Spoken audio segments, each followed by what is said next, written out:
Hello everyone and welcome back to my channel. In this episode of Collecting New and Box Tamiya cars, we will have a look at the 3 most epic two-wheel drive Tamiya cars. But first a little history lesson. In the late 70s everyone was driving cars like this, the Lamborghini Countach. So this was really the fastest and most fun car till then. But then suddenly, out of nowhere, in December 79, this bad boy arrived. The Tamiya Rough Rider. If you compare it to the Countach, you immediately know why everybody jumped on this bandwagon and wanted to drive this car. The Rough Rider was a very special car. It was car 15 for Tamiya, first off-road car.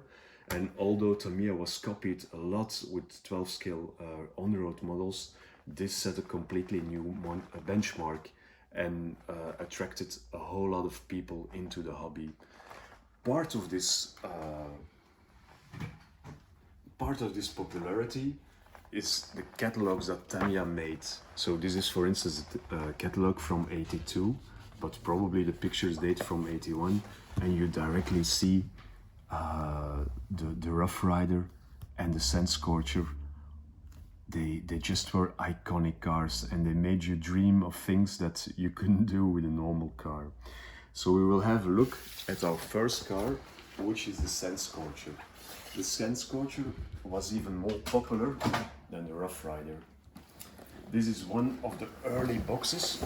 You can see it because there's writing in Japanese over here, and I think over here it also says RA 1016. So that's one of the earlier models. This box is quite rough. It's not in a very good condition, so that's probably the reason why I got a good price on it. I paid around 950 euros for it.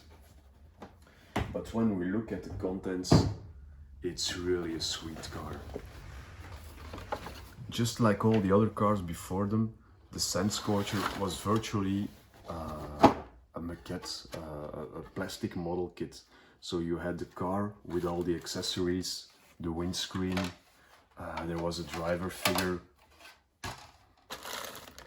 over here. So it probably took a couple of hours before you could paint the body. And if we look closer at this bag, this is one of the reasons why the Sand Scorcher was so popular. It had a completely sealed mechanism box, and this allowed you to drive through mud, through water, through puddles without hurting the mechanics. Remember, we were 1979 when this car was released, in the winter of '79. So back then, driving in the rain was not so easy, but Tamiya found a solution with which you could do so. Another important factor for the Sand Scorcher were those big pedal tires with which you had lots of traction on all the sand surfaces. Here you got another nice box, which actually depicts one of the pictures I showed you before of the orange Sand Scorcher driving through the rain. This one. And there you get the lenses and all the other accessories. The early versions also had a black bumper, which was quite rare back then.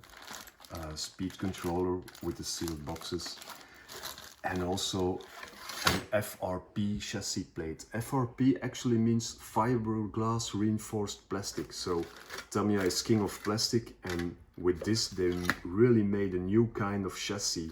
Before they only had aluminium chassis, but this was an FRP chassis, so it was quite special. We'll quickly put this car away so we can go to our next bad boy. I think Tamiya sold tens of thousands of these cars, because even now, if you look at auction sites, you regularly see Sand Scorchers popping up. So it was really an immensely popular car. Also, the box art is really gorgeous. You see the driver sitting in there with a car. It's really fantastic kit.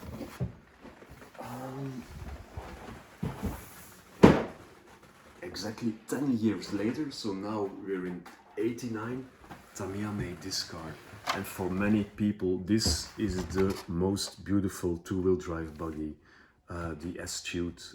It was a two-wheel drive buggy with a motor in the back.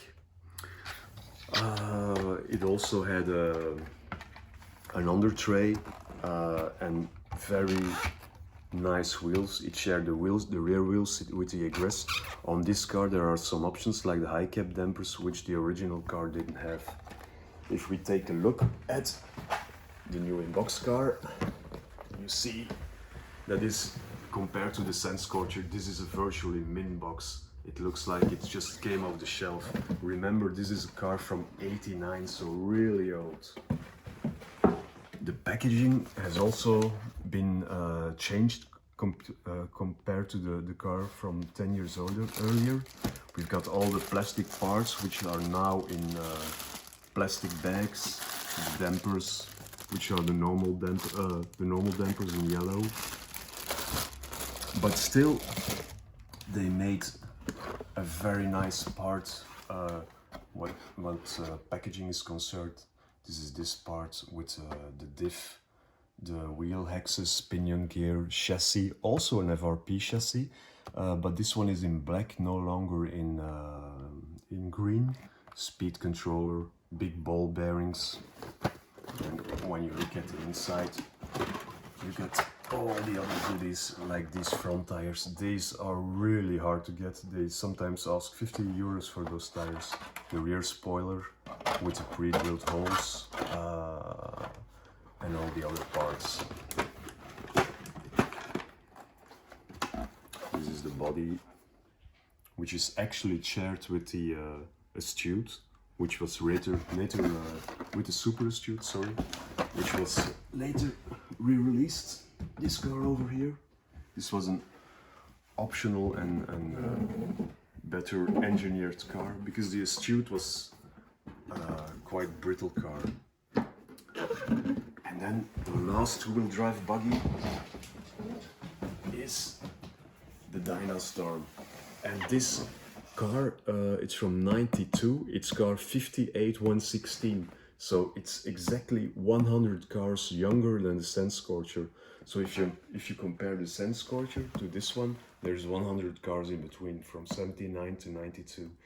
And this car was in production till '95. It had many special features, like the MDC. It's a kind of slipper clutch, which was still used on modern buggies. And then when we open the box, you see that the packaging is more like the Astute, with the tires over here, all the plastic parts again in the bags, and again the same sprue like the Astute, but the chassis is no longer on here. Front and rear shock towers, universals, very special blue anodized shock dampers. This is the rear axle for where the slipper clutch will be mounted upon. Oops! And if we take this out, we get all the other goodies: spoiler, damper oil, all these parts. And then you wonder, hey, where is the chassis? And just when I was starting to get nervous, I remember that the chassis was on here with the body. This car comes from Germany, and I think I paid, it has a brochure from the German importer back then, and I think I paid 550 for it, which was quite a good price actually, considering the age and the quality of the kits. So this is this episode for now. In the next episode we will be looking at, what will we take? 4-wheel drive plastic cars. That's the next episode. So I hope you enjoy it, and see you next time. Bye.